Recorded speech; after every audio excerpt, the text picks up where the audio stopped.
What's up, y'all? Welcome to the first RFOX Community Roundtable. Looks like we got Chill Frog in here. I think Josh is in here. Josh, I think I sent you an invite to be able to be a speaker in here too. Okay, cool. Looks like RFOX 123. That's RFOX 123. Yeah, you are heard loud and clear, my friend. What's up, Adrian? What's up, Josh? How you doing? Hey, I'm doing good, man. Just wish I had more. Dude, all I'm saying is this price movement over the last few days has been very, very good to us. I'm very thankful. I'm holding VFOX openly. Yeah, man. So with Benny coming in and saying that this is going to be like this next week is going to be the craziest week we've ever seen from RFOX. Where do you think all of the announcements are going to be made and in what different ventures they're doing? I think that after the game, I think the game's coming, and I also think that probably another centralized exchange is coming. Mm-hmm. Either that or a big partner. You never know with Ben, man. You know what I mean? Mm-hmm. Well, what's crazy is if you look at some of the past coins that have been listed on centralized exchanges and their price movements days and weeks before their centralized exchange listings, this does look like a possible institutional buying, and by institutional I mean like a Binance or an FTX, because what happened with something like RGT, which is a Rari governance token, they saw pumps of like 25 to 30% over 3 days, and then it got listed on Coinbase and did another 2x from right there. Yeah, because they have to buy it themselves because they don't do OTC. Mm-hmm. So, what if this price movement right here is something like a Binance or an FTX buying up RFOX and VFOX? I mean, probably mostly RFOX, but what if it's both? Dude, that would be crazy, especially for VFOX because the supply is so low. Mm-hmm. So, what plans do you have with the RFOX vault land that you currently have?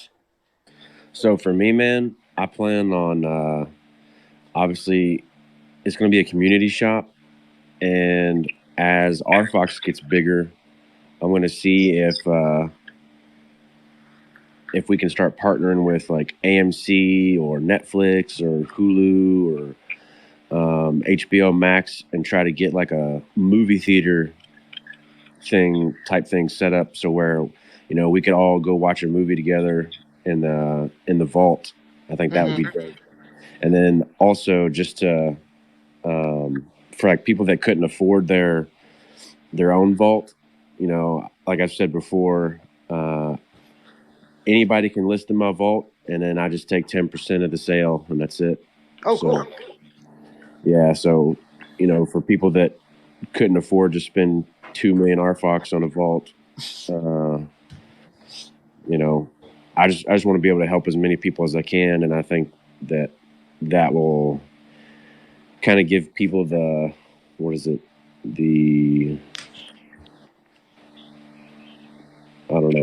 publication or being able to be out in the open because it's the first shop, so that'll get a lot of eyes on for a lot of these new projects. So that'll be pretty cool.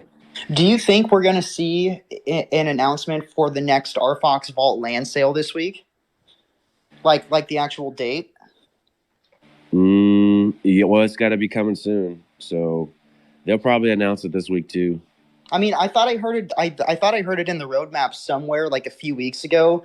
They said that it would the next land sale for the gaming quarter was going to be end of November. Yeah, like end of November and into early December, I'm pretty sure. And did they have they given like at least a time frame on when COG Slam is coming out on app stores?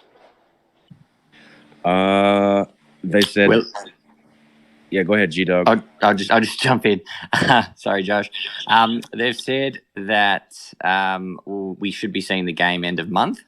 which will be really, really exciting. So I know, I think Fad said in one of the Wednesday AMAs that it'll sort of roughly be around 2 weeks once the beta, the pre-reg went live. And so we've got the pre-reg live now. So just to deduce from that, you'd think that it would probably be around the end of the month would be game on. Oh boy, this gets me uber bullish, man. I'm not gonna lie. Yeah, it's pretty exciting. And then on that, obviously you spoke just before about the land sale. That's still scheduled end of the month. We haven't seen the advertising come out for that yet, but they'll I guess the team will weigh things up and work out when the best time to start that marketing campaign is, and they'll release dates very soon as well. Do you think, G-Dog, that this buying and price movement right here with RFOX and VFOX is being brought on by a possible exchange coming in and buying up part of the supply? I mean, we're all hoping that is the case. Everyone, I think the whole community is hoping for a Binance listing for about the last 12 months. So on that point, though, I just wanted to sort of look at the metrics that have sort of jumped up over the last couple of days. Twitter has just gone on fire with RFOX tweets, and Luna Crush has also got us, at number one in one of the I can't remember which category it is. I retweeted it this morning, but there are eyes on the project now. So I wouldn't be surprised if some of that buying is actually new eyes coming into the project. Metaverse is nuts at the moment. We're our market cap compared to the Manas, the engines, and the sandboxes is incredibly low. So I think a lot of people would think that's a good return on investment from that. So I think some of that has a lot to do with it as well. And I think what's exciting, what's super just crazy to jump about in here, is okay, go for it. I know I was talking to G-Dog about Luna Crush a couple of months ago, and we were sort of sitting at maybe like 120 or something, and that was one of the things that I spoke to a few of the community members about, that if we started tweeting out that there's a few different ways that people get into projects. Some look at CoinGecko and the charts, and they look at the categories for metaverse and whatnot, and they go down the list of coins. Other people want to see social mentions, which coins are getting the most traction from a social point of view. And so I think it's interesting to see some of these metrics that have started to flip over, where we might have been in the top 200 before, and now we're kind of in the top 50 or the top 20.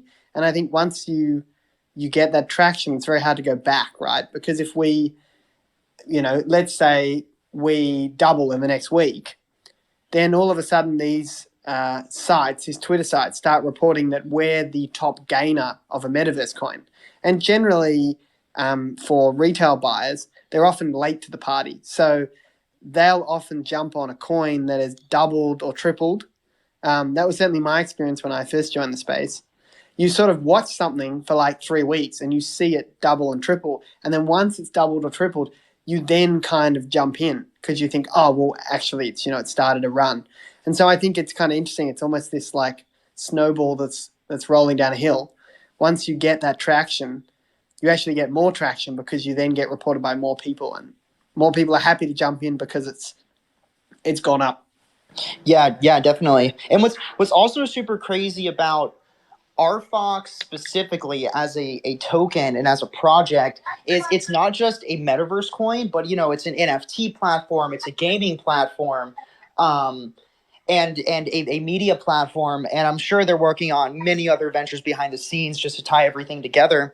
And if you compare its market capitalization to those other pure assets, even in those different ventures, just comparing them against those tokens, they're undervalued by a factor of like 10. Like if you compare it to a sandbox, which has like a $2 billion market capitalization right now, RFOX is like 200 million. I think it pumped to 300 million with this most recent price move.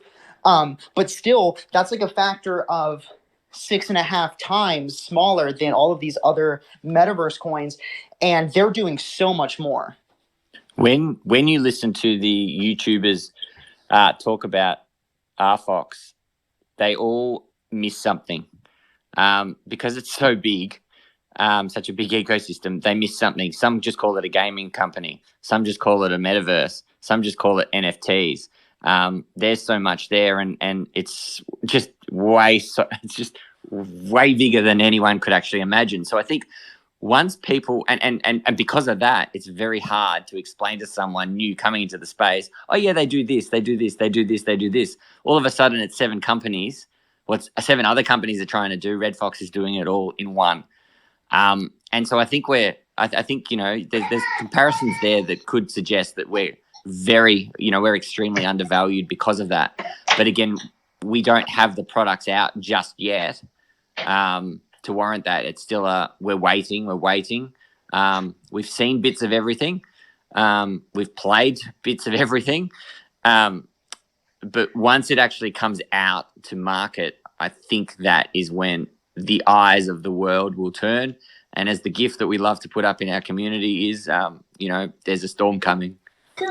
Yeah, I know a lot of the big sort of shillers won't shill anything under 1 billion market cap, just because for their followers it can be too volatile. Like if something pumps, 10x and then dumps way below, it doesn't look good for them. So I think sort of once we get over 1 billion market cap is really where, in my opinion, the action's going to start for us, just especially because the ventures, there's so many of them. And until we sort of get to that $1 billion range is when we're going to start seeing like RFOX's mass adoption compared to now. And then I think we're going to get a lot of institutional investors coming into the RFOX space around that 1 billion market cap is sort of my understanding. What do you think the price movement is going to look like on RFOX with this upcoming land auction? Because the last time for the Calanova Square, we saw the price basically in 3 days, I think pump like 40 to 50% on both RFOX and VFOX. And now there's way more eyes and there's way more holders and there's way more people hungry to jump into that the metaverse space. Do you think that we're going to see an even harder price move than the Calanova auction? Yeah, well, I'm actually expecting the ad release for this land auction to come out this coming week, is sort of what I'm thinking. And then I probably think the auction is going to get pushed back to the first week of December. And I've sort of, from reading between the lines with Ben, they're not just going to be taking RFOX for this auction, because that seemed to be pretty limited with, I think, some of the people that they're speaking to, these institutional buyers that are buying on behalf of clients, are not really looking to buy with RFOX for whatever reason. And I think it is a volatile price movement at the moment. I think they'd prefer to use something like ETH or possibly BTC. I don't know. So I think this next land auction is going to be very different to the previous one we've seen. Yeah, I think so too, man. What makes you think there's going to be other currencies besides RFOX? Like have they used specific verbiage? Look, in my opinion, Ben's always wanted to use the other currencies, but it's sort of been more community driven. Like, I mean, we saw with the Miss Philippines NFT, I think Ben personally got quite upset with that drop, because there was a hard push from community and possibly internal members within the RFOX team to use RFOX only. And I mean, let's face it, like at that point we had 5,000 wallet holders. It wasn't a smart move. And I mean, even now, you know, you got to look at your metrics. How many people are holding RFOX? You know, 10,000. So you're cutting out, you know, 100 million people by doing that play, and it's not a good move for the token holders to be doing that when they can take the money and convert it to RFOX in the back I think end. what was proven too is that the vocal people that were very vocal about using RFOX only perhaps didn't even contribute to the sale. You know, they didn't spend any of their RFOX. They're speculators. They want their tokens to go up, so they're not going to spend them. So there seemed to be this strange inverse relationship where the people that wanted it to be RFOX only were the people that also didn't want to spend any RFOX and wanted other people to spend RFOX. And so it didn't really serve anyone. It didn't serve the community because there were no new eyes. It didn't serve the investors because they weren't spending any RFOX and nobody could come in. And it didn't serve the people that were just interested in the actual NFT project because they couldn't get their hands on the tokens. Yeah, and I mean, that's something I put, probably the only criticism I put in the community survey to the team was that, I mean, and it's great that they do listen to the community and they really listen with their hearts and not just their ears. But sometimes, you know, people, they're online and they'll just say anything, you know, and then when it comes to following up on what they've been saying, they're nowhere to be found. So I think I'm hoping to see a bit of a change. And I think now with the move to Discord, we are seeing a bit more of that change where, like, you know, community need to have an outlet to say what they think. And you know, like there is that chat for that in the Discord.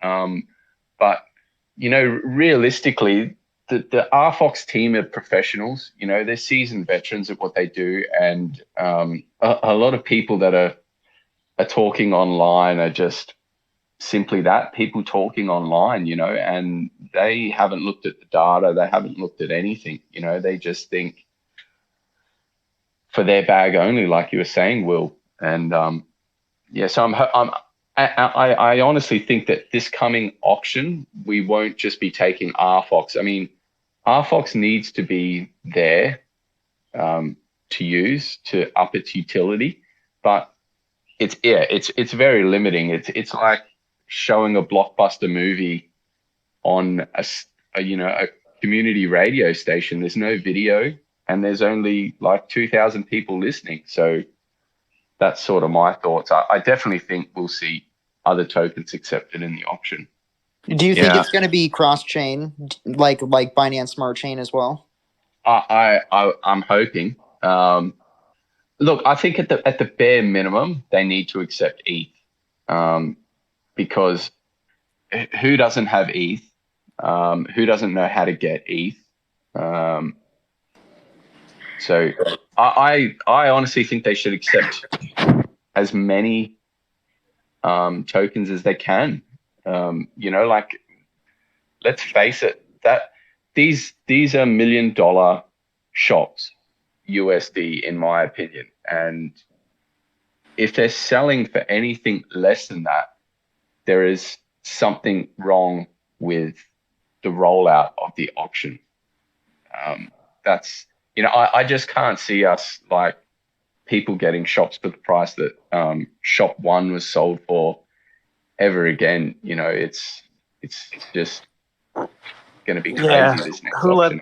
I believe, and especially if this gaming ad, you know, the gaming's so hot right now, and if they've done a nice ad for it, I think it should be pretty good. Yeah, I was lucky, man, to get the shop for what I got it for, like I said, because that dude that I was going up against, he had a lot more money than I did, and I just sniped him. So to be honest, I think the shop one could have gone a lot higher, but you know, because of the way that I bid, I was able to steal it from that dude. Well, they're moving that aspect of it as well. So they're taking that capacity for people to be able to snipe out of the auction as well, from my understanding. So like, I think there was a larger bid loading when you won the auction.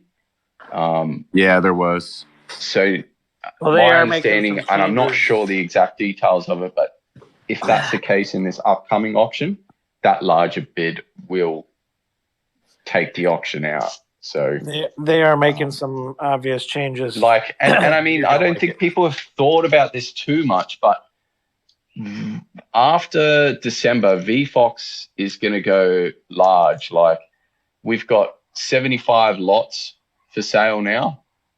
And I mean, it's not really going to matter what the price of RFOX is at the time of the auction, but we're potentially looking at minimum 3 times the amount of VFOX rewards coming up in the next quarter.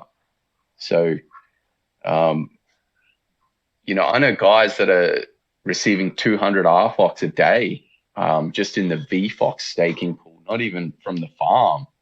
So, yeah, I just see this thing going completely mental, running through December, and I mean, people have got no idea. Like G-Dog said, when you listen to people talking about the project, they're just missing so much. And even for us guys that are above a lot of the project, when you go to write about the project, you miss so much. You know, it's very hard to put everything that's going on into something when you're telling someone, and it's really like, once people start catching on, it's really going to go crazy. And I guess there's one more aspect to this as well. I know Cogfather's in here listening, and the other aspect to this also is, you know, we've spoken about RFOX, we've spoken about VFOX very quickly, which you brought up, Derek. But then there's COGS, which forms part of the game. The staking of COGS, the using of COGS in tournaments within the game, they're going to play another crucial role. Those COGS are going to be useful in the vault. Once that all goes live, individual, you know, we don't know much about how individual COGS are going to work either as well. I know that we had a bit of a discussion about it in Discord last night, but there's all these bits that are out there and are yet to reveal themselves in exactly how they're going to work. No, 100%. Yep. Those COGS, and I mean, you've got to think that was the first thing that was released from RFOX, the first marketable product. So I mean, you've got to be thinking that, like, I heard someone saying that possibly when the gaming quarter comes, it's not going to be RFOX Games releasing the games, but someone had a theory that there were other game developers that have games ready to roll out over the upcoming years. And he was sort of saying that some of the scenes, especially in the 3rd edition COGS, look like already pre-made scenes from a game. So yeah, I think there's going to be some huge surprises coming up with the COGS, and potentially, I'm not a cogger sort of guy at all, but I always think that potentially some of these COGS are going to end up worth a lot more than any of the other products. Just on that, Derek, Ben has spoken about, you know, the whole point is they want to build the platform. You know, the metaverse is RFOX Vault is the platform for other developers to come in and to build their own games and to utilize the COGS infrastructure and the COGS within other games, as well as RFOX Games creating their own games. And we've been teased already that there's a second one already being built, and then the third and a fourth down the track. So, you know, they want to have community come in and develop their own games within the COGS ecosystem as well, which, you know, gives more utility to those COGS.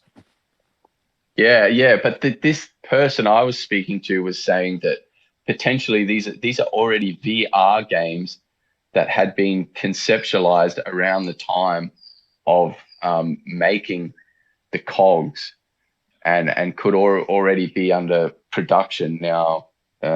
Whether that's true or not, we'll find out. And that's the other thing. We really don't know a lot about this project. And I tend to think from judging Ben in some of these interviews that there's going to be some minds blown upon the rollout of the vault and what's awaiting in there.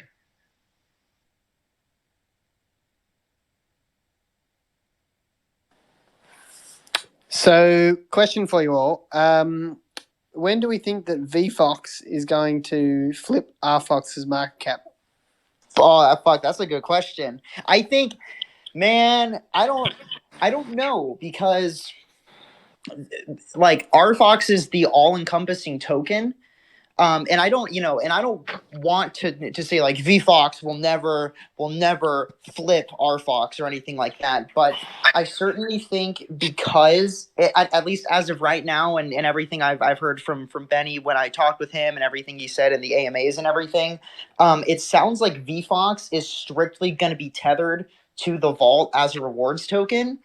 And because RFOX is more all-encompassing, I don't know if we'll ever, I think it would be very difficult to see VFOX flip RFOX in market cap. But it'll be... You're going to be disappointing all the VFOX maxes out there, Adrian. Listen, dude, I'm all in on VFOX. I think as soon as VFOX starts netting those rewards of RFOX from... Yeah, I think that VFOX will flip RFOX market cap. Just looking at the properties of VFOX, it's not just going to be, a rewards token is the selling point of it. That's the strong point. But once these regional vaults roll out, you're going to have people doing big business inside these digital vaults, and they're going to be holding lots of digital assets. And I genuinely think that VFOX is going to be a rewards token, but it's also going to end up a store of value because it is so scarce. So people are going to be wanting to get rid of the volatility of fluctuations in whatever amount of money they're holding and put it into VFOX. And in doing that, they can safely put it into VFOX, whatever. If it's $1 billion, they can put $1 billion in there and not have to touch it because they're generating an income as well. So that's sort of my thinking as to why VFOX will eventually flip RFOX, because it won't just be about the rewards and how much rewards you're going to get. And I put $2 million into VFOX and I'm only getting $10,000 in reward. That's not really going to matter moving into the future. Like if you're looking to store large sums of money, you're definitely going to be more inclined to put it directly into VFOX. Yeah, I think Q4 2022 is when it'll happen, because that gives plenty of time for all the shop owners to do what they're going to do, get all the plans, get up and running, and then get all the revenue starting to flow through the vault. I think that's when it's going to happen, Q4 2022.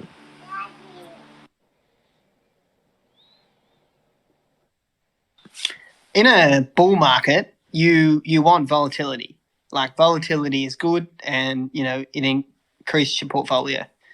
But I think in an uncertain market or in a bear market, you want something that's not tied to the markets and sort of unrelated. And I think that's where VFOX probably shines, because it'd still be generating revenue in the vault. You'd hope if it was up and running. Despite there being a bear market, people are still going to shop. People are still going to buy goods online. And so I think that's a strong point. I just think it might take a couple of years for the vision to be realized. So, yeah, it'll be interesting to see how that plays out. Yeah, I'm definitely with you there, Will. Like, I think sort of 5 to 6 years is where these things are really going to, we're really going to see that vision very clearly, and what's sort of being talked about, and all these pieces are going to really function. But But I also think in the back of my mind that if people can walk into this digital world and sort of the graphics we've seen of it, and they can use multiple currencies, including their fiat, I think that the sort of scoping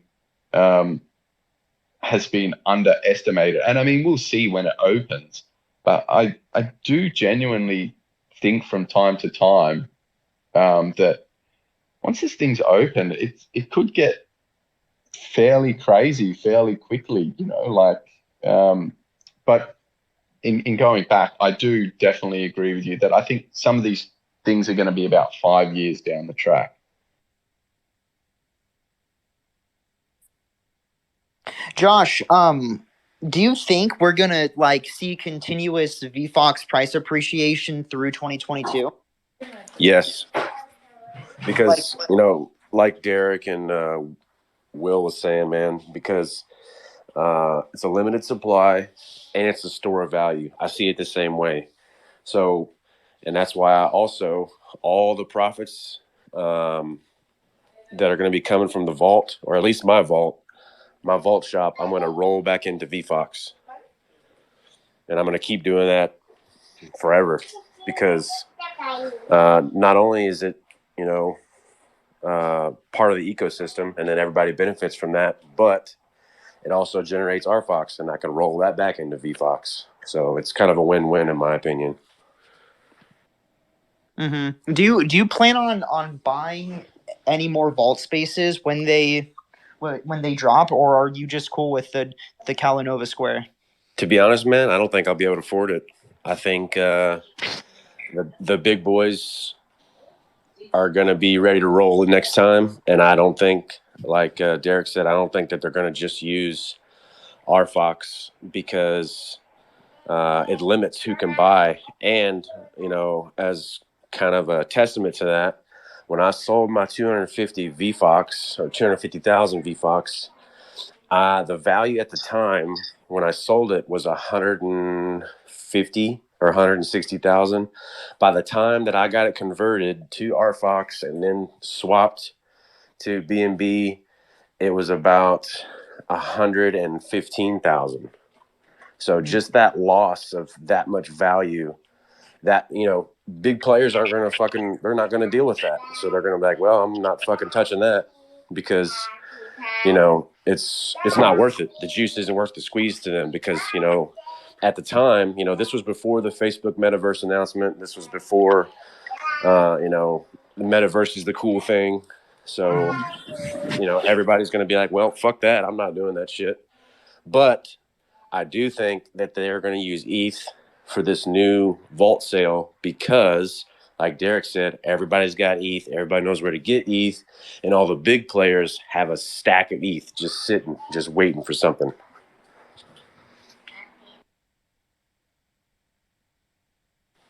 I don't think it was necessarily a bad thing either that the first vault sale was cheaper. I mean, I think the company RFOX Labs and Benny's vision has always been, to not disenfranchise the community.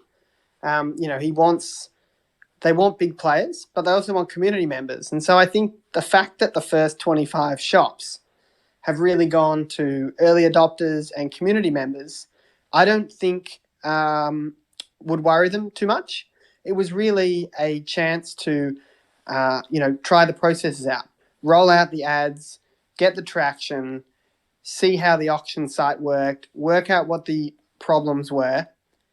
And now we've got 25 people that had RFOX that have got vault shops. And the next round, the next 75, will be going to big corporates and, metaverse companies that have hundreds of thousands of dollars. But really, in one sense, RFOX Labs has actually kind of almost had like a mini seed round almost, or like a pre-sale round for early investors and early adopters to get a vault shop. I mean, I think I agree with you, Josh. I don't think, I don't think I'll be able to afford a shop next time. I think we'll be just continually priced out, and I think the shops will continue to increase in value.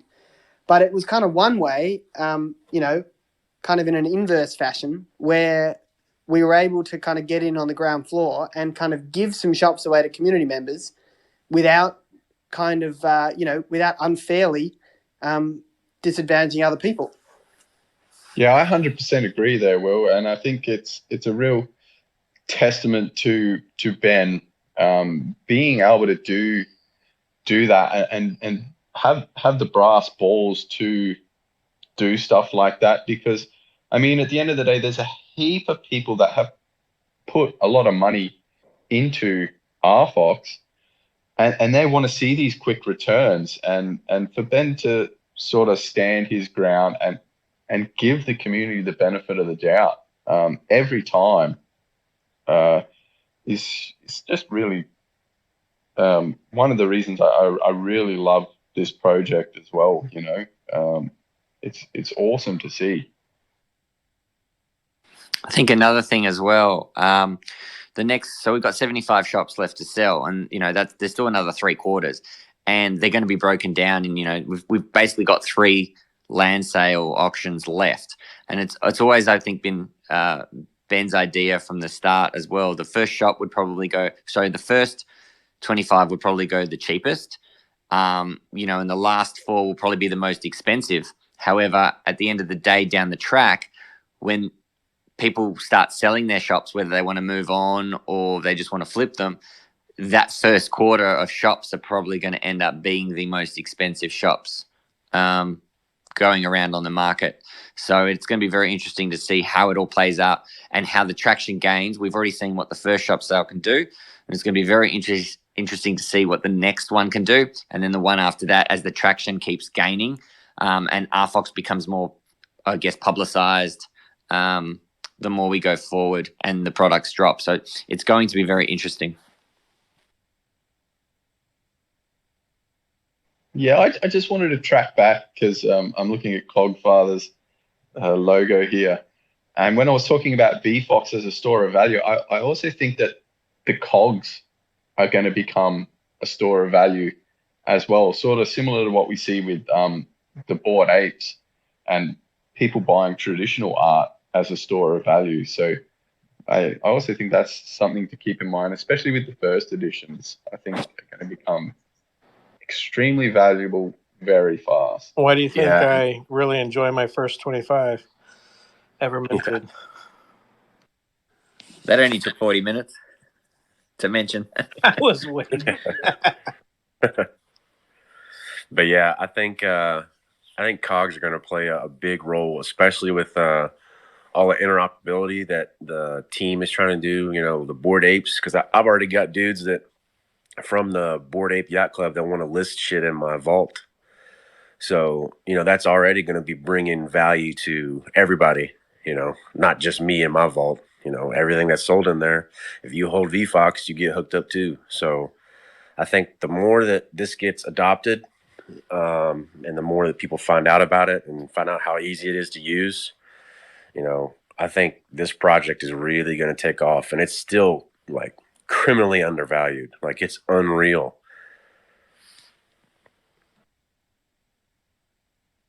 And I also think that, me and my dad were talking yesterday about, he was just talking about work. And then I was like, hey, Dad, I guarantee you that if you give me, because, we were talking about his 401k, and because he doesn't like working at his job anymore. And I was like, I guarantee you, if you give me the money now, that I could double it by the end of the year. I was like, and if not, if I can't do it, I'll give you my money.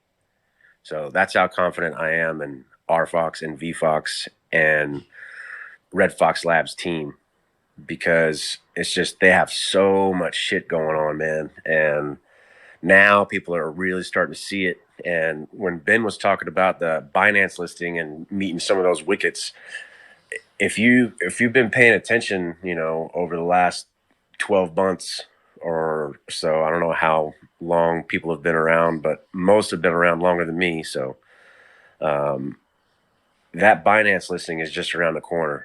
So that metric that they had to meet for, I think it was 25 million 7 days in a row.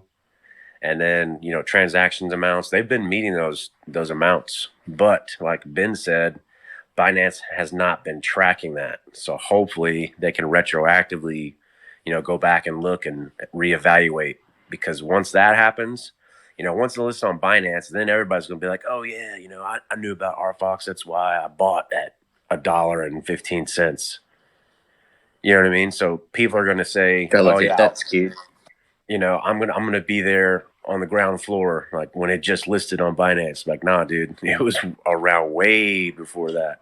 Like they were building way before this. That was like the cherry on top. You know what I mean? So there is so much room to grow, and when it grows, it's gonna grow fast. It's gonna be like Axie Infinity. It's gonna sit there and chill for a while, and then all of a sudden, everybody starts seeing what they do, and then when the products are released and everything's working together, clicking together, they see the whole ecosystem, dude, it's going to take off like 100%. I would, matter of fact,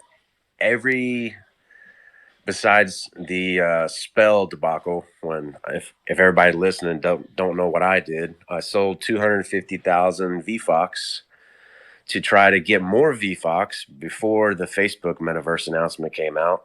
That kind of screwed me over.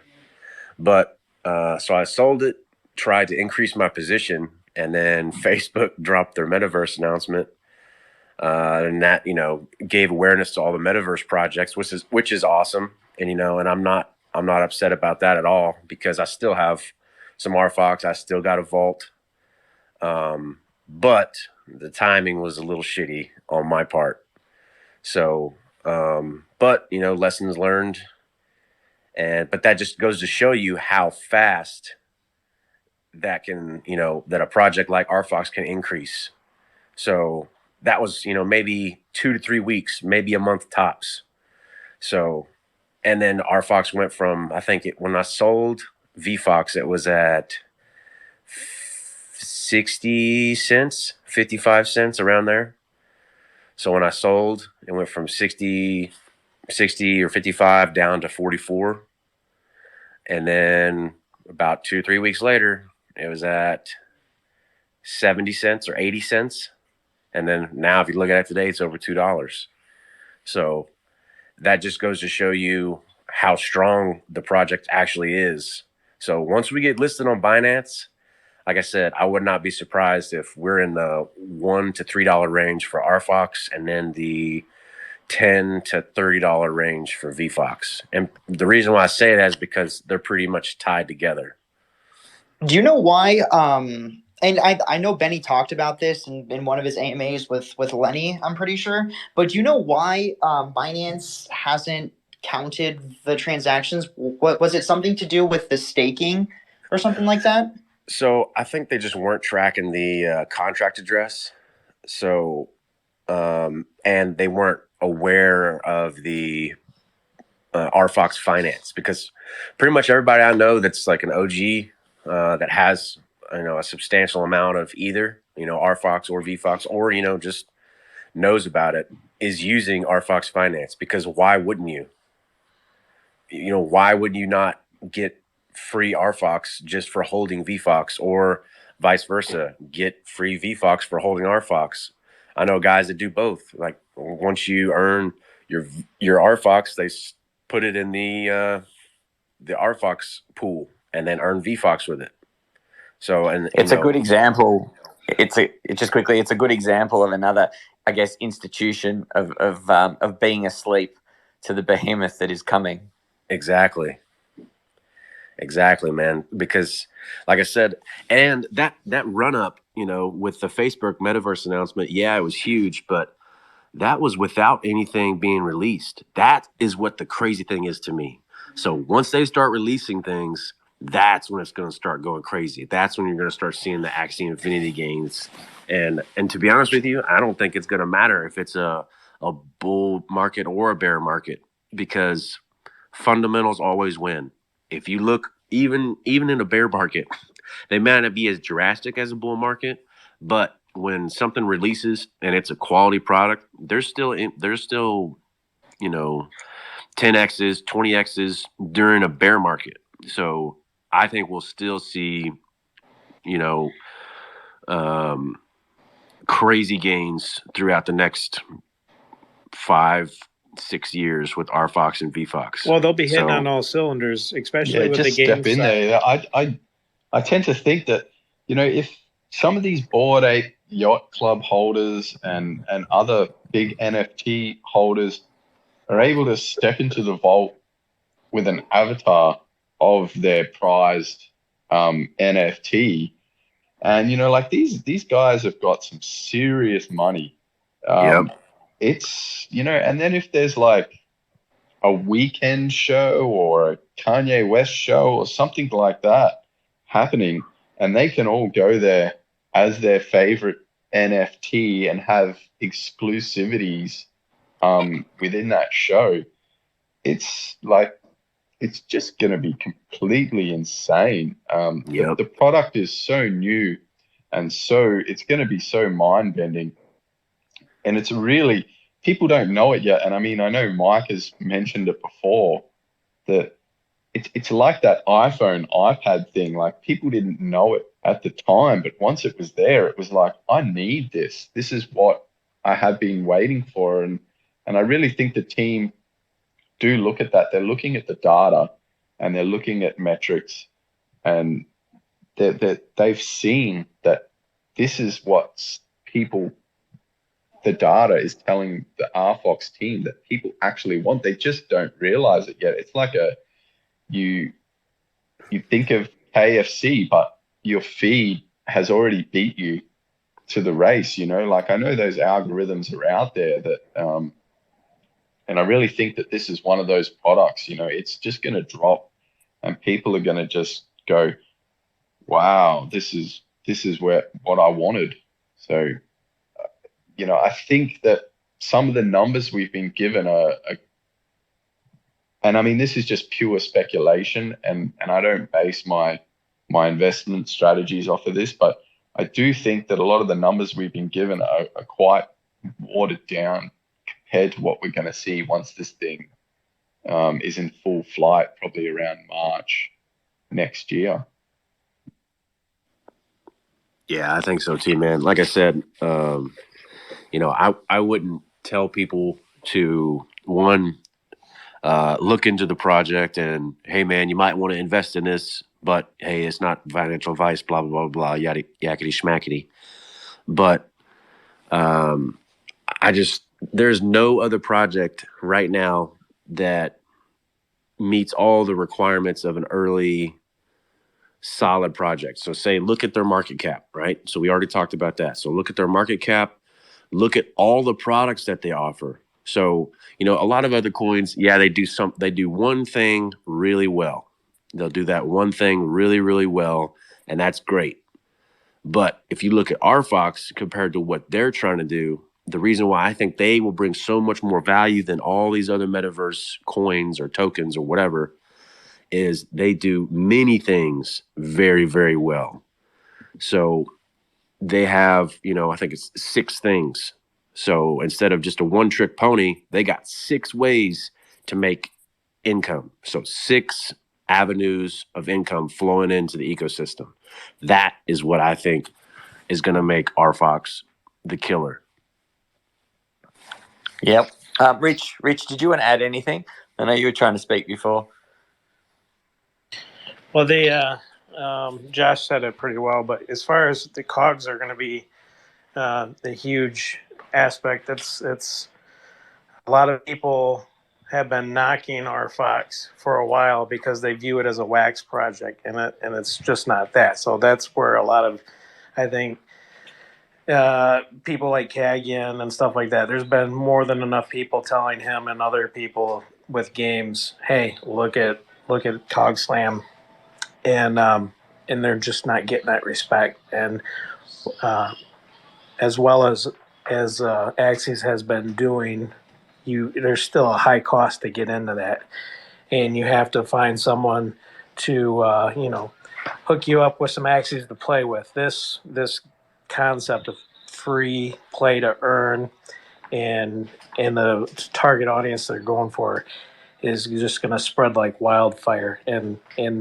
there was a good conversation earlier in the COGS Discord with Grolic, and he brought up some interesting points to also consider the DeFi aspects that COGS could bring, where right now the utility seems to be centered around, tubing your sets, but the individual COGS could have some possible DeFi aspects that could really set the value of single COGS through the roof and help a lot of people out. So there's a lot of power behind the COGS game, and that's what brought me in to the very beginning of this journey. And I think that definitely has to be something that's going to get the ground running, bring people in, and with all cylinders firing with the shopping. I mean, women are going to be spending their husbands' paychecks like going out of style for all what they're doing. RFOX Media, esports. You start looking at all these different things, they got everything. So, a lot of these gaming companies, actually stuff like that, they're like Josh said, one trick pony. RFOX is offering so much more. So yeah, it's going to be an amazing ride, and I think I'm really curious what Benny means when he's been next week. He's going to be huge because he's good about building you up a little bit, but he's never come out like that and said next week the world's going to get set on fire. So be looking forward to that.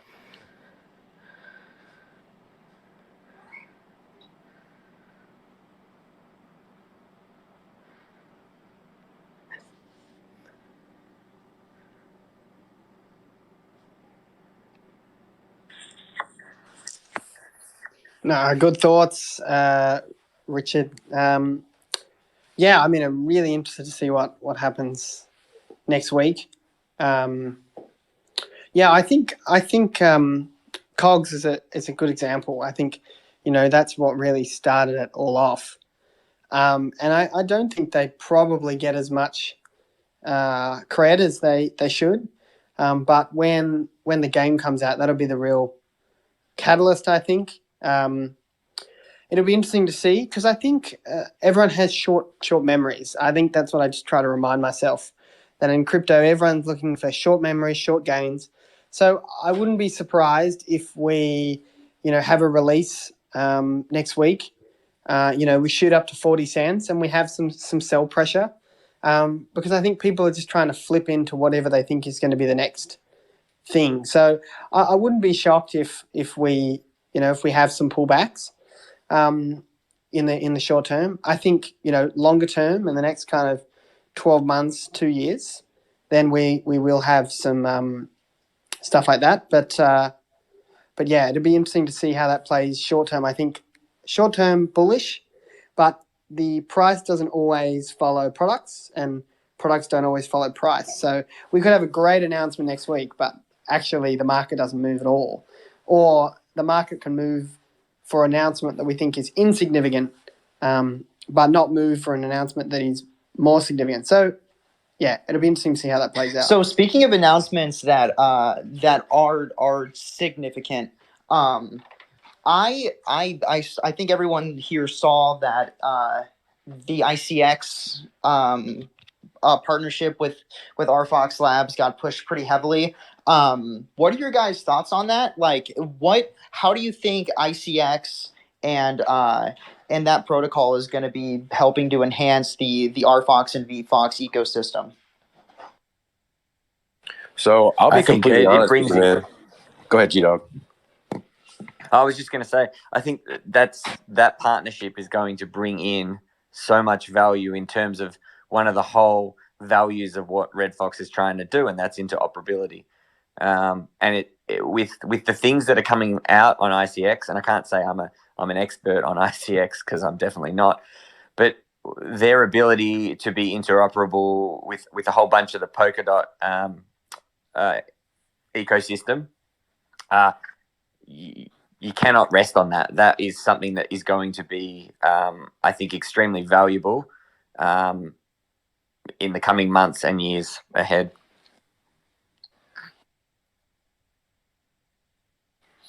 Go, Josh. Yeah, so I was just gonna say, yeah, dude, I didn't even know. I was like, when they partnered with Icon, I was just like, who the fuck are these guys? But I did my research and looked into them, and I was like, oh shit. As soon as I saw blockchain interoperability, I was like, yep, that's the next step. So, and then I think they will be the driving factor for that NFT, blockchain agnostic tool.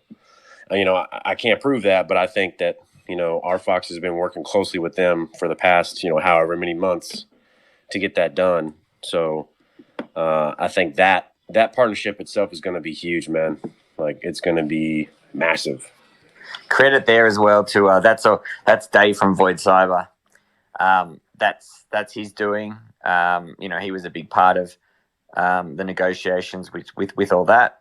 And don't underestimate. That's another important point here is don't underestimate what Void Cyber can bring to the whole ecosystem as well. I think that's a huge partnership, and people do not understand at this current point in time what they can do with RFOX Labs. We've got the planetarium coming, Dr. Scott Bolton. There's links to NASA there. We don't know the half of it. That could penetrate so much deeper than we could ever imagine. We could literally be going to space.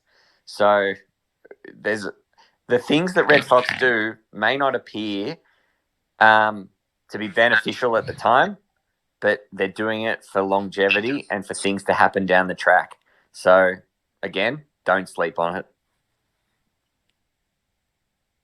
Yeah, I just think from my understanding with the Dr. Scott Bolton is they're not looking to just strictly be NASA oriented, that they're also looking for Russian space programs. And I heard Dave mention that they're going to be uploading real-time space data into the blockchain and previous space data. So I think that's going to be pretty massive, and a really underestimated part of the venture.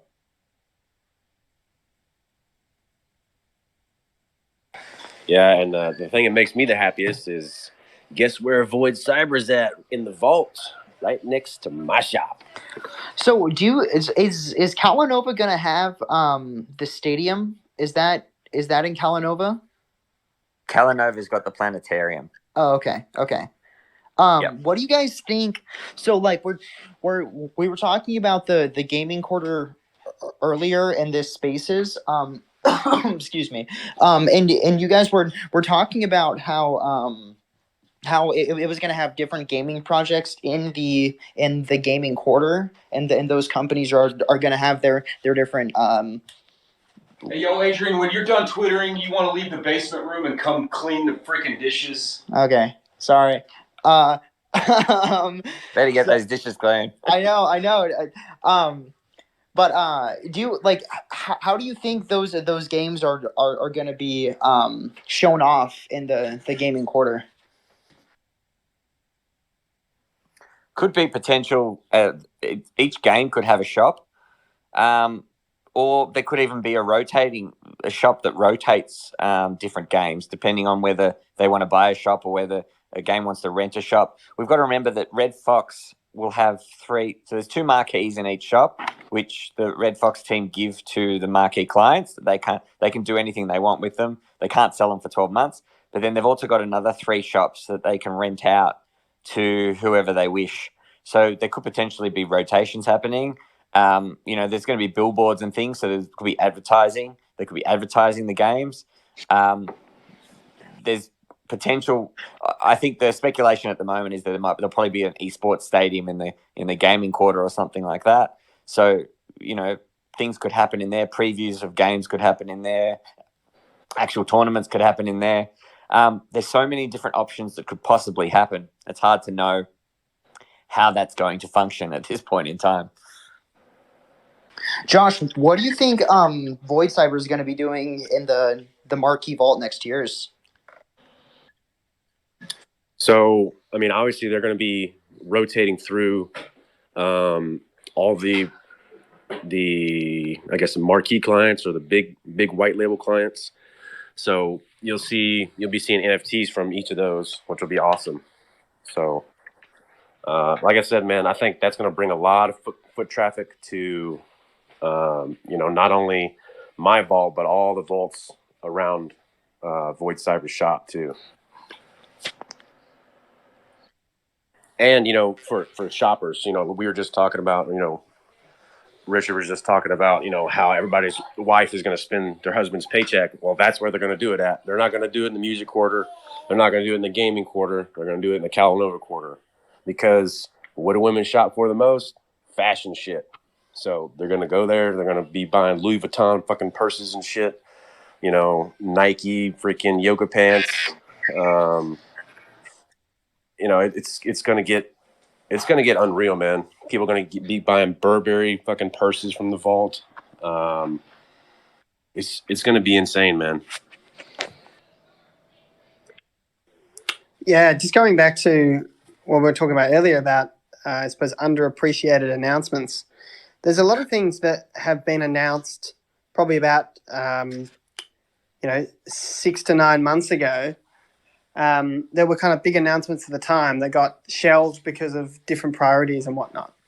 And I think a couple of the underappreciated announcements are, and they've said that this is kind of, gone off the boil, but it can definitely come back again, is they announced a partnership with Chainlink in, I think, November or December last year, about having an RFOX Oracle to provide, esports and gaming data. So if they have an esports tournament or, esports events in the vault, they'll actually, I would imagine that they would have a Chainlink partnership or a Chainlink node or Oracle, however that works, to provide that. So I think that's one that's kind of slipped off the radar. It's like very right in the announcements. You might not have heard about it. And I also think Miss Universe was one that certainly I know I was very bullish on. And, it didn't play out exactly how I thought it would. But I certainly think it's a 3-year partnership. So that is going to come back into its own, particularly when media gets running and they got streaming content of the contestants. Once COVID dies down and they can do a few more things, I think there'll be a couple of announcements that we've kind of forgotten about in the kind of hype of Vault and land sales and all that. Pre-February of this year, we didn't even know that the Vault existed. So all the talk was about the other kind of ventures and how they were going to click in. And now it's all kind of, flipped towards metaverse and what's that. But I think some of these other announcements that were kind of buried in the background will definitely come back. And COGS is similar too, for that reason. Yeah, I think the Vault had to be fast-tracked to some extent because of the world in play at general. And I think you're correct, Will, that the Vault was sort of a bit off more in the future, and now a lot of their resourcing has been restructured to focus a bit more specifically on the Vault, just to get that product out to market. And I'm still personally quite skeptical of what sort of a product we're going to have in December, if we are even able to get in there in December. And I think that's definitely along the lines of what you were saying, is just that these other things have sort of been pushed back a bit to make way for this and capitalize on the opportunity that they have with rolling the Vault out. I mean, Benny said that Vault MVP is launching in at some point in December of this year. And he said it was basically going to be treated like an alpha where people are going to be able to transact within the Vault. So I think the rollout's coming soon, barring any delays or anything. But it sounded like there weren't going to be any delays and they were moving forward with the December MVP launch. Yeah, in my experience, CEOs can be a little bit ahead of the rest of the team. So we're gonna just have to take Benny at his word on that one. But I still do have reservations on that MVP. I think we'll be able to walk around pretty well. But just for a lot of the add-ons like utilities of cogs and payment rails and stuff, I just don't think are going to be there in December personally. But I'm up for that surprise, if it doesn't. Yeah, I mean, it was quite telling on the Discord AMA on Wednesday. I think it was last Wednesday. Shout out to Atesh, who's in the audience, who records them for us and puts it up online. FADS effectively ruled out any utility for COGS this year. Basically said they were focusing on getting the game out, and that they hadn't given any thought to applying utility in the vault or utility to COGS, and that was coming next year. And I thought that was kind of pretty brave of him to kind of say, no, that's not even a focus. That's not even something we're thinking about. I think if there's going to be any pullbacks on RFOX and VFOX, I think it'll come with news that the RFOX Vault, in what we expect it to be, has been delayed. That would be my, I suppose, conservative opinion. I think, if we run up to $1, say, for example, which is what 5x from here, and then, and we've got all these great news announcements, and then right before the end of the year, they've said, oh, look, we're going to delay the land sale till, February, and the vault's going to be ready, end of January. I think we might see some people that are in for the short term looking for just the gains to say, oh, well, I've got 10x on my money. I'll come back when the vault is released. And so we'll see that kind of sell off, once we reach those kind of psychological levels, I think. So, like 40 cents when we hit all-time high, and kind of $1 when people think, oh, look, I've been in this for a while. I'm happy with the gains I got. Because I think, and this is just speculation on my part, and I agree with you, Derek, I'd love to be surprised. And they might pull the rabbit out of the hat. This week we might laugh and say, well, we can walk around it next week. I don't expect that to happen. But, it'd be interesting to see if an announcement about a delay, how that will be treated by, sort of the market in general. Not fans and supporters of the project, but just others. Because even something like, there was even kind of a bit of a dip when Illuvium announced that they were going to delay their game. I think it'd be foolish to think that it wasn't, that it was easy to roll out. I think there'll be other problems in the implementation of it. Yeah, Adrian. Oh, no. Go ahead, Derek. It's all good. Oh, yeah, I was just going to add quickly, that I think that's we've just got to trust the team there with these delays and these setbacks and stuff. And I think that's going to be one of the advantages over the long term for long-term holders to trust the team and the fact that they are still agile and able to pivot on some of these announcements and go, hang on, maybe if we delay this, we've got some data that's telling us, we'll maximize the potential if we wait for this component or that. So I completely agree with you, Will, but I think it could be a benefit running into the long term that things are playing out in that fashion.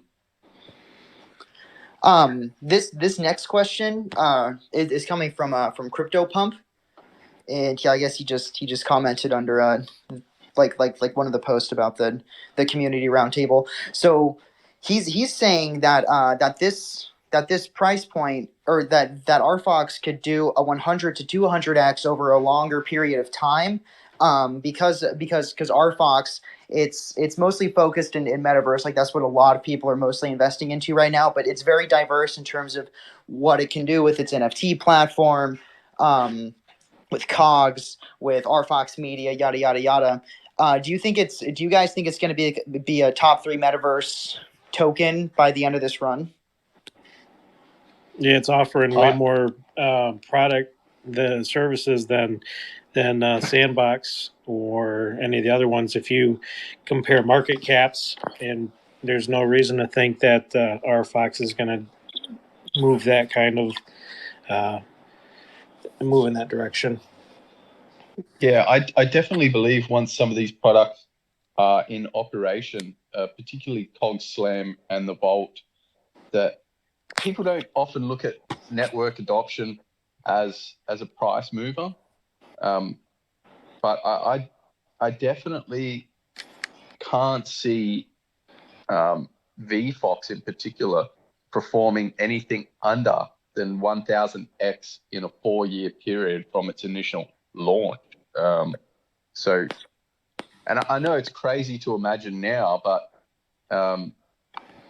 you have to look at the solid data for this, and I mean with the network effects that a company like this has set up, and positioning themselves in the sectors that they're in, the fastest growing sectors in the fastest growing regions of the world. You just have to look at that data, and what the data is saying is truly mind bending.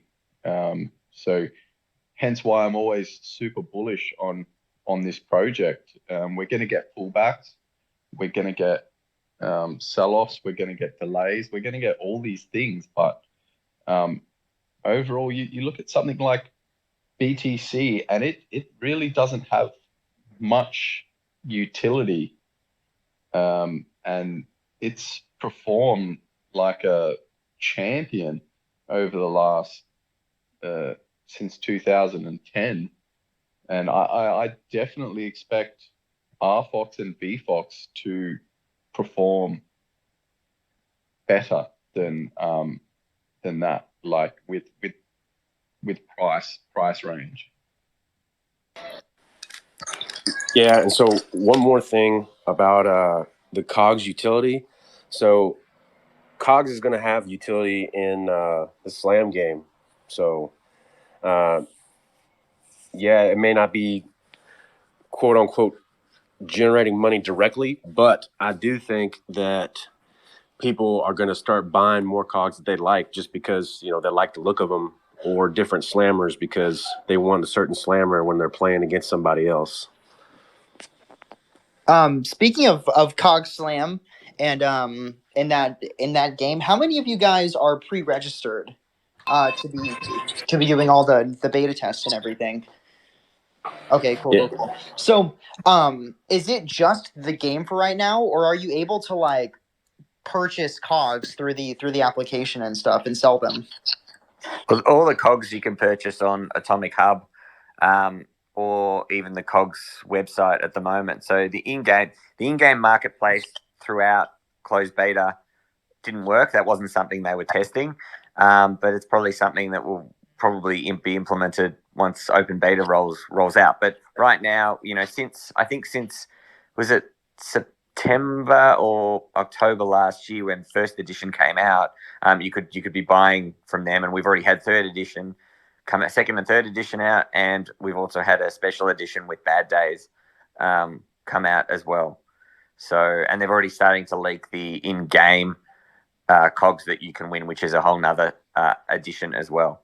Yeah, Arena COGs, Tournament COGs. Also, next month there will be another special edition release that's going to be focused around a well-known charity. So we're looking forward to that as well.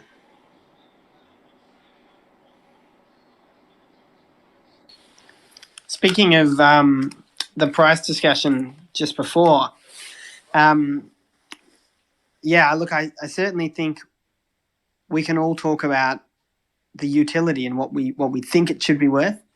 I just think that the crypto space is pretty crazy.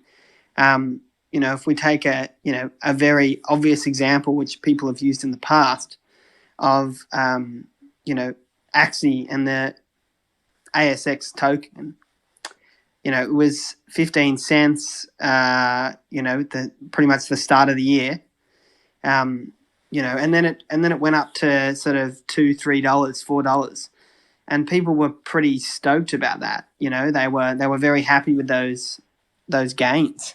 But as it's got increased popularity, I mean, the token is now trading at something like $100, which is just, you know, it's just crazy. In my mind, you know, oftentimes, you know, price can sometimes even get ahead of product development. But it will kind of be interesting to see when we break those kind of historical values. You know, I think once we get above 40 cents, then it's kind of price discovery time, right? You know, and I think there are, you know, higher sales targets are possible.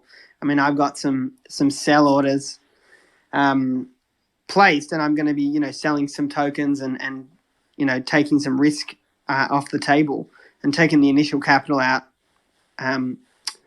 as I would as a pretty risk averse person myself. But you know, it'd be interesting to see, because you know, if it went to, say, you know, $20, $50, you know, there'll be people that'll be saying, like we were saying earlier, you know, they bought from Binance on day one, you know, and they bought at $1.06, you know, and it's gone up to $20, and so they've made a 20x or something. So I don't think, you know, it's going to be hard to see what happens. I think it's probably at the moment still driven by market forces. You know, very much what Bitcoin and Ethereum are doing kind of moves the markets. But I think as more products are released, we'll kind of get, you know, more, you know, we'll become more decoupled, I guess. Yeah, 100%. I agree with everything you said there, Will. I think something like Axie, to me, is overvalued, in my opinion. And I think that's something that's probably going to have to watch out for, particularly in the Vault rollout.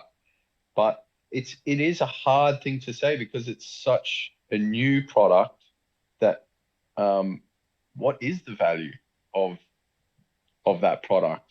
You know, so these are all going to be things that are going to be discovered along the way. And yeah, I definitely think we're going to get some big pullbacks.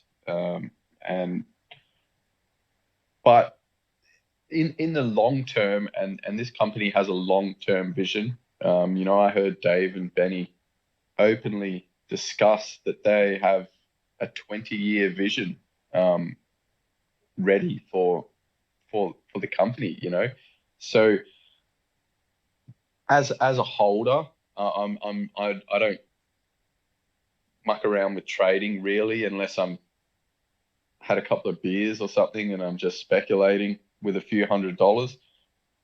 As a holder, it's really got that advantage. And another advantage, like, was when I was describing VFOX to someone that's not interested in the crypto space at all. Once I told them that the profit they would receive was based on actual transactions, and they can expect to have that in their pocket, and then the speculation on top would just be a bonus, you know. And then with the DeFi component, I think once people start to click onto this, it's going to be pretty awesome.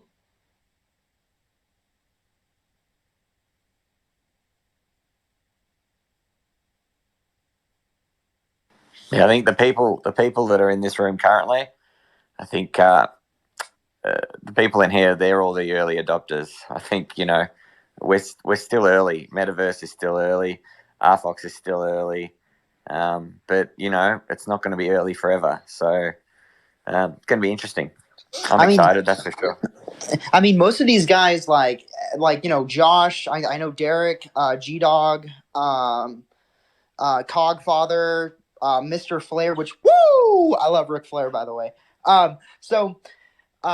These guys have had, I remember these guys being around, like, when VFOX was down like 95% during that bear summer, dude. Like, we fucking stuck it out. And this price movement, like, I think there's more, I mean, there's obviously more buyers and more wallets, but at least on the Twitter side, like, most of the active RFOX community is still relatively contained to the early adopters. I mean, like that's all I'm really seeing posts from right now. I'm sure there's more people, but like it's still mostly just those people who participated in the OG land sales and participated in the 2 million VFOX drop when it went live on PancakeSwap in May. And I for one am very bullish on more people getting their hands on RFOX and VFOX through the interoperable blockchain partnerships with Icon, and ideally a centralized exchange listing sooner rather than later. You make Yeah, a for very sure. good point there about the bear summer of VFOX. It really hasn't recovered as well as RFOX. I mean, if you look at kind of the all-time highs for both those tokens,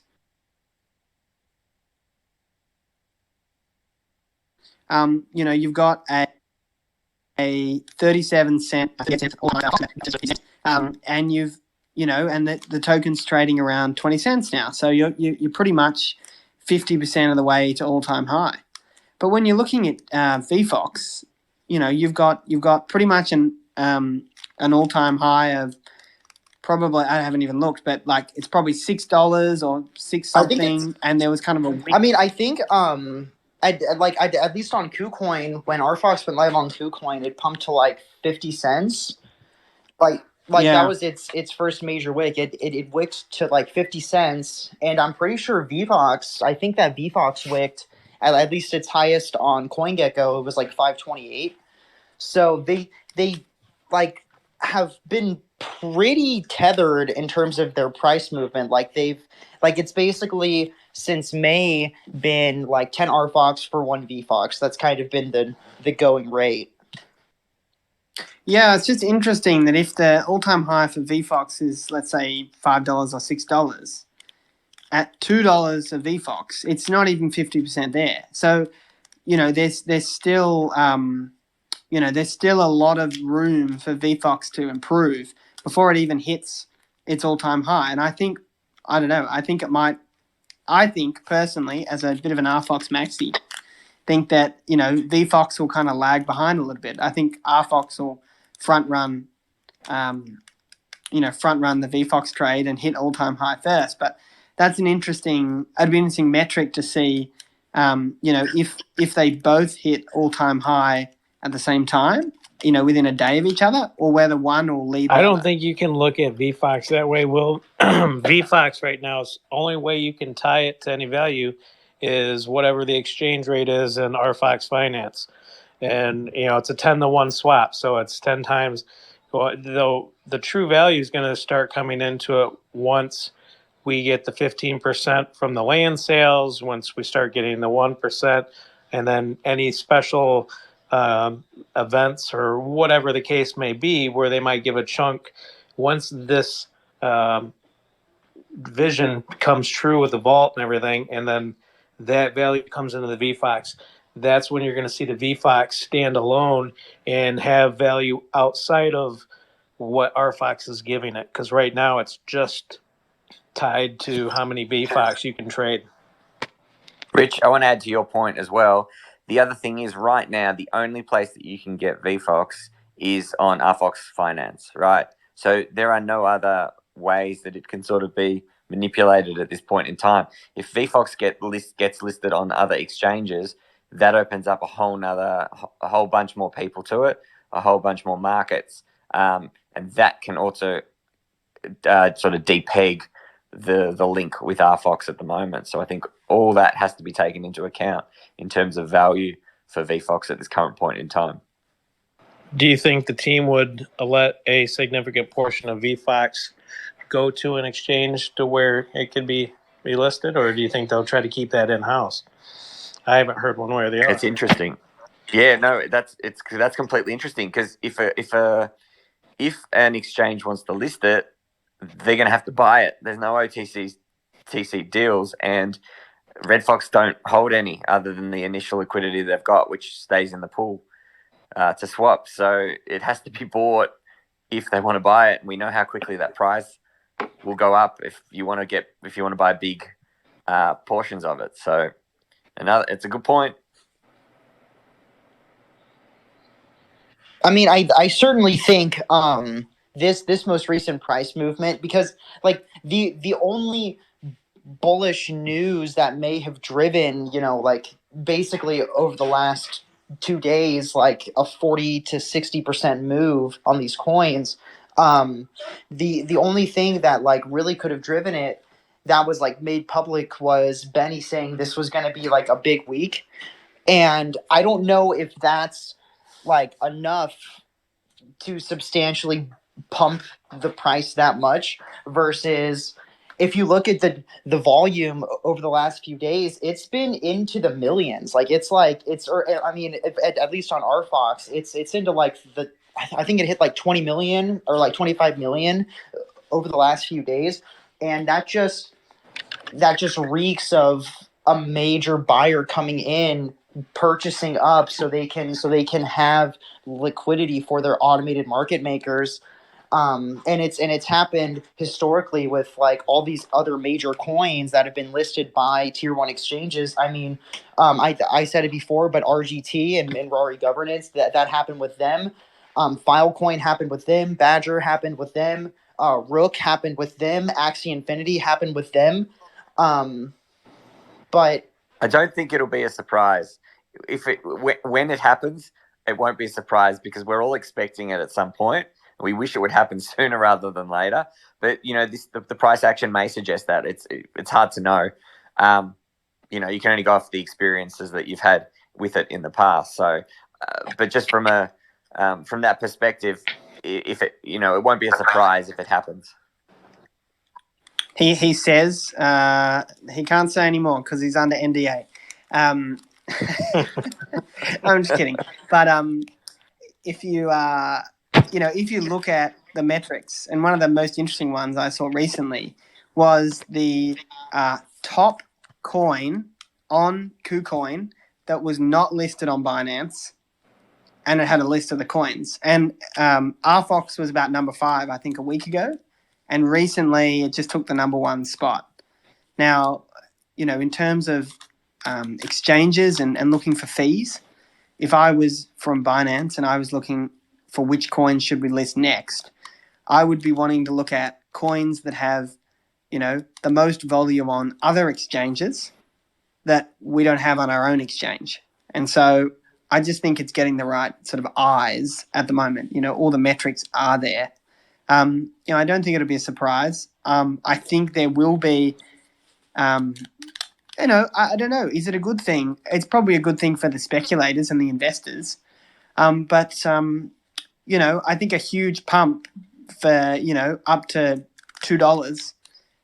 Is it too soon? I mean, I don't know. I think after a Binance listing, there probably will be a correction, because people will sort of, congratulate themselves and slap themselves on the back and say, oh, well, that was a good trade and that was a good play. I'm glad I got in before Binance. It's all downhill from here. And there'll be a lot of selling. But I think for anyone that's looked at the project longer than 5 minutes and taken some YouTuber's advice, they'll be holding and it will kind of plateau and, then move upwards after that. I mean, I think it would make sense for if we're wanting to get more exposure on the gaming quarter land sale. I think it would be perfect, at least on a coordinated front, if RFOX was able to get listed on a centralized exchange, and even if they offer more avenues of bids, through Ethereum, or if they end up going cross chain with BNB. And possibly even VFOX, who knows? But do you guys think it would be a good idea for a coordinated effort to get more exposure on the actual project through an exchange listing and giving basically a massive on-ramp to be able to get people into the RFOX ecosystem? I think they tried that, and like with what Pete was upset about was the Binance was supposed to have the metrics to list them. We met all the qualifications, and because of their oversight, we got the short end of that stick. So they got to go through the process again. I'm sure that was hoped for, but now we just got to wait that delay out. But I'm sure with everything that they're making moves in marketing, Void Cyber, they've been a godsend. They're not going to get caught sleeping behind the wheel this time. They're making changes, and I think it's for the better. So I think that's definitely a goal of theirs from what I've seen and has been mentioned. Yeah, I'm personally hoping that a major exchange listing doesn't happen until the rebrand is complete and this new gaming quarter ad is out, because it would, like Will said, there's going to be huge sell pressure on something like that. And I mean, at least if we've got some of those things there to keep speculators interested and invested, or at least a portion of their original investment interested, I really hope that we sort of get some of these marketing strategies, and I'm not for advertising, but just getting succinct messaging, marketing, and all the channels running smoothly would be great before a major listing.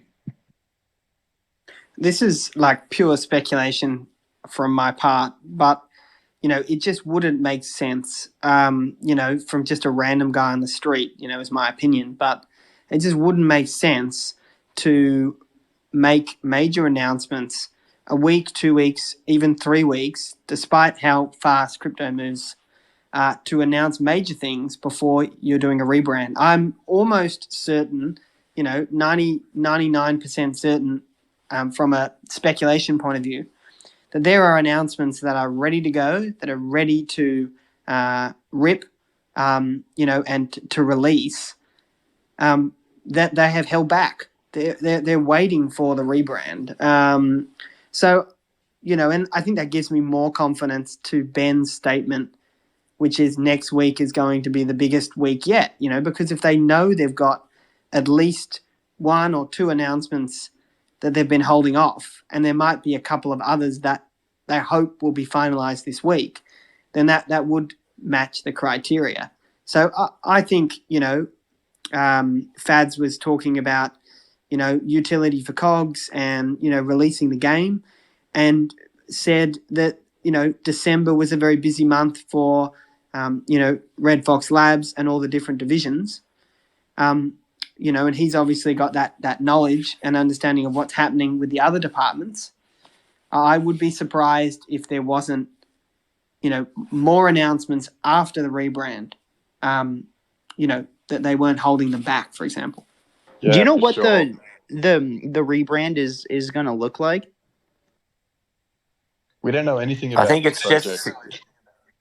It's just simplified messaging, really. I think that's Okay. what it comes down to.